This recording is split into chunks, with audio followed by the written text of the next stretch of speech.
Hi, Dad. I Okay, so we're recording, okay? You can hear me? What's that? Everything's working. Okay.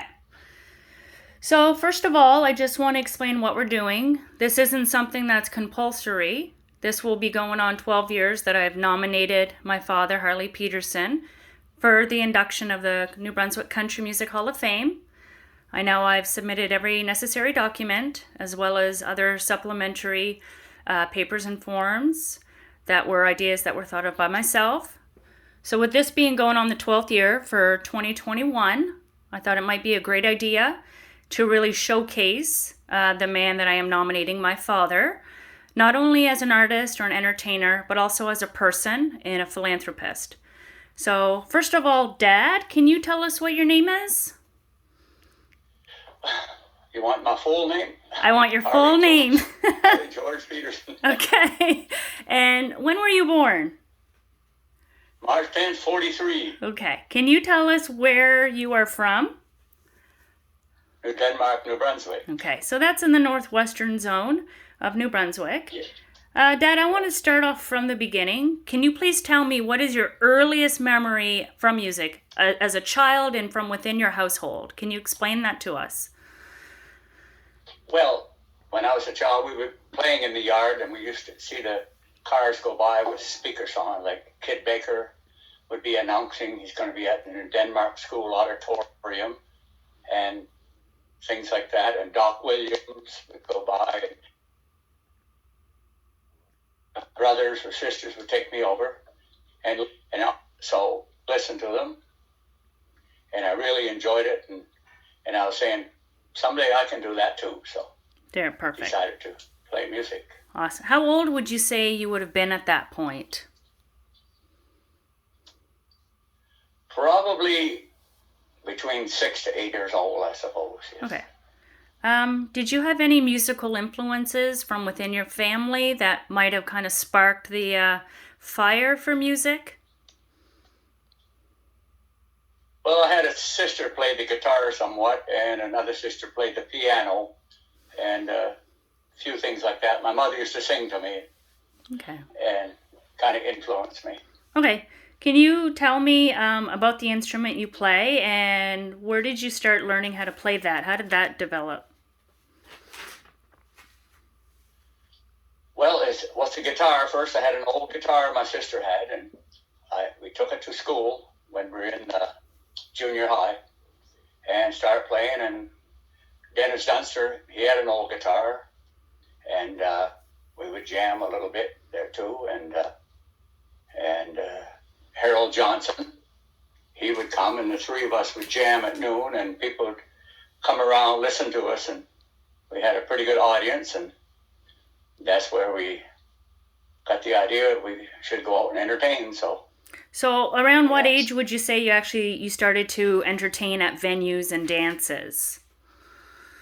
Well, after right around grade 10, right around grade 10, I had a pickup truck, and we would go to little places and jam, like at the school auditorium. And after a while, we rented a hall in Grand Falls, Henniger's Hall, and we'd play there like every Friday night. And I had a few musicians from Grand Falls would join in, and we played there on Fridays. Okay. So, as you were starting to perform and entertain people, there must have been outside musical influences, artists, and other singers that you kind of grown to admire and adapted your own personal style to. Who would you say those entertainers are? And what type of Well, music do you really enjoy? oh yeah, well, I really enjoyed Hank Thompson. He had a great band, and Hank Williams. And once we watched them on TV, we could see a big variety of stars. Porter Wagner and all those were very influential. Okay. Would you say you have a top artist or top two artists that you think are really have been a big influence in your musical career? Well, probably Hank Williams was one of the first, because really put soul and feeling into the songs, you know. Okay. What was the first song that you learned? I believe it was Mansion on the Hill. I used to do that at the school Okay. for entertainment, yeah. Can you play me a little bit of that? I know it's not one we discussed, but maybe on the fly, could you just give us a little bit of Well, that? I could. You want a little bit of it, one verse, or? Yeah. Tonight down here in the valley, I'm lonesome and oh, how I feel as I sit here alone in my cabin. I can see your mansion on the hill. Awesome. And that's great. And I know this isn't another song that we discussed, but I've heard you play this before, and it sounds like something that's very natural to you. Could you give me a little bit of when, is it God gathers his jewels? Yeah, I could. The ceremony was over. Alas, stood alone in tears. He had just said goodbye to one he had loved for years. When God comes together his jewels, all his treasures of diamonds and gold, I'll meet you up there, up in heaven so fair. When God comes together his jewels. Awesome. Thank you. I think I can definitely hear the Hank Sr. influence in your voice. Okay, so we're going to fast forward a little bit. Can you tell me about your very first band? And tell me, where did you guys play? Well, the first band we called the Rockabillys, and because we played country and rock, and my piano player, Guy Richard, he used to do the rock more or less, and I would do the country, and we played at Henniger's Hall for quite a few years on Friday nights, yeah. Okay. How many years have you been playing music? I would say about 57 years, about. Okay. Quite a while, yeah. So you're 78 now, and you're still professionally entertaining and performing. Can you tell me where you're doing that? Tell me about the building. Tell me anything you can about that. Well, the building was a school right across the road from my house, and was built in 1961. And there was classes there right up until probably 10 years ago. And it came for sale. There's a little gymnasium on the back. So when it came for sale, I put a bid in, and I won the bid. And ever since then, I was using it for a club, and we still play every Saturday night, and we get a pretty good crowd. But it's been down a little because of COVID, but we're still getting through. And Awesome. People like it. Awesome. And I have submitted the after renovations photo to the committee, so they definitely can review back and see those pictures and how much it really looks like the Grand Ole Opry, New Denmark style.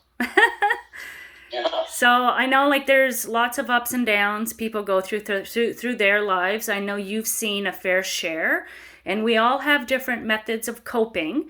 I think obviously yours is music.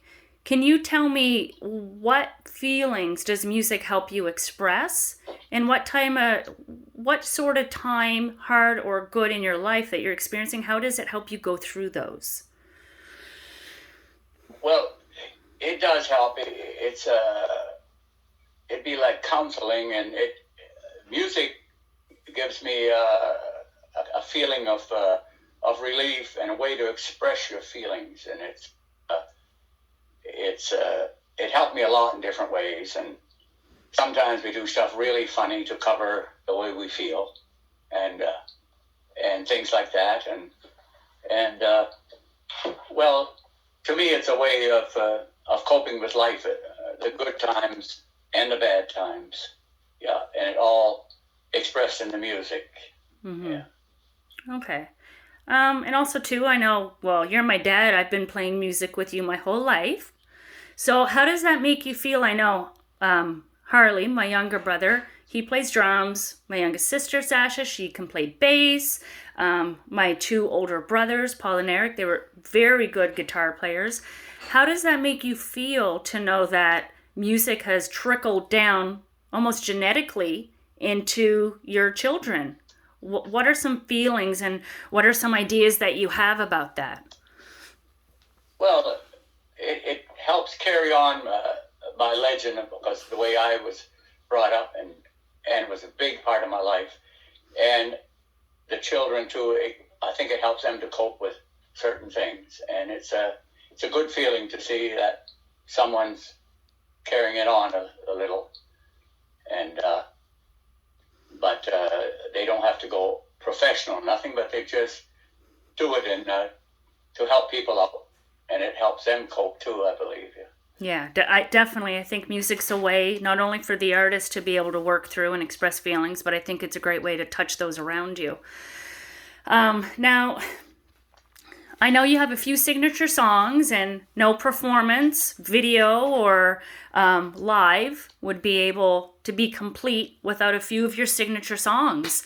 So let's hear a couple of little bit of music that has kind of followed you through the years and mean a lot to you. Well, one of them was I started doing the auctioneer when I first started out and seemed to get a lot of requests for it. So I could read one chorus of it anyway.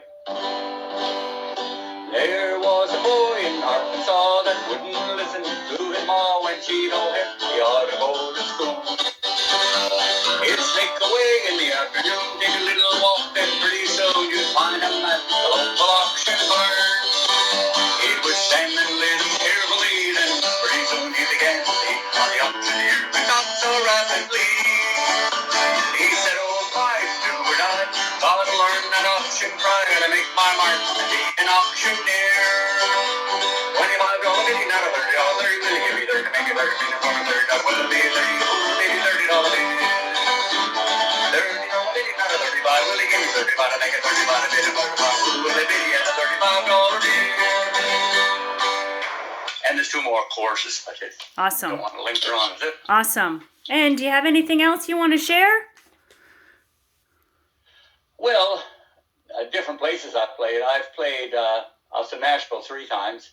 I did play in the park down in Nashville. I played in the restaurant down there, and I've had some comments that people said I sound a lot like Hank Sr., so. Yeah. And they seem to have liked it, but, and then I've made one album, but I should have made a lot more. But, I know thousands of songs by heart, so I'm just too lazy to get it done. I guess I should have to do another one. Okay, so I'm just going to kind of name off some places that you have played professionally. I know you've done weddings, you have sung at funerals, you've done family fairs, you've done school dances, Saturday night dances. So I know Legions, Knights of Columbus Halls, churches, schools, picnics, parades. But geographically, I just want to go over some of the venues or locations that you've played to kind of give people an idea of how extensive your music has reached. I know there's been Presque Isle, Maine, Caribou, Maine, Fredericton, Edmundston, Miramichi, New Denmark, St. John, Fredericton, Mactaquac, Chipman, Woodstock, Perth, Andover, Plaster Rock, Arthurette. I'm sure I'm missing a few, but are there any other areas that you can remember offhand where you have played maybe a little farther or whatnot from New Denmark? Well, Raleigh Brook, we used to play Raleigh Brook on Friday nights, and at one time I was playing like 5 nights a week. I would play in Caribou, Maine through the week at a club there, and I would come to Grand Falls on Saturday night, would play there. And then on Friday, like before that, I'd go up to Raleigh Brook and play. And then sometimes on a Sunday, I'll go up to St. Leonard. We had a gig there under the church, and people liked it. So we played a lot of different places. Awesome. Is there anything else you'd like to share? Anything you want to express or let people know about you? Anything about music or anything else that just kind of gives us insight as to who you are as an artist, performer, but also too as an incredible man that you are? Well, in my personal life, I was a carpenter all my life. I brought up in a woodworking shop. We've made windows, doors, anything made out of wood. And I was also a contractor. I built houses for NB Housing, renovated houses, and a lot of stuff like that. And I built my own house in 1973, which I'm still in now. And there's a lot of different things that I've done. And then also I fostered for over 20 years. And we've had over 30 different foster kids. And a lot of them still keep in contact with me and things like that. Yeah. Awesome. And I know too, there's lots of other philanthropic work through. I know you've been a Mason for over 55 years, Eastern Star. I know you're part of the Royal Arch, and also 2 Shriners. So I think having that love in music and to help people definitely translates into those other avenues that you've chosen to kind of go forward with. So I think those are all great ways, your music and your extracurriculars, that have definitely helped other people in times of their life. So I want to thank you for that. I want to thank you for your time. Okay. Also, too, I want you to look at the camera because I'm going to take a selfie so we can commemorate this point. Awesome. Okay, so I'm going to hang up now and I will talk to you later, okay? So there's music tonight, and I know tonight is November 27th at 7 o'clock? 7 o'clock at the Music 7 o'clock. Club in New Denmark. All right. Well, thanks, Dad, and we'll talk to you later. Okay. Okay. Love you. Love you. Bye.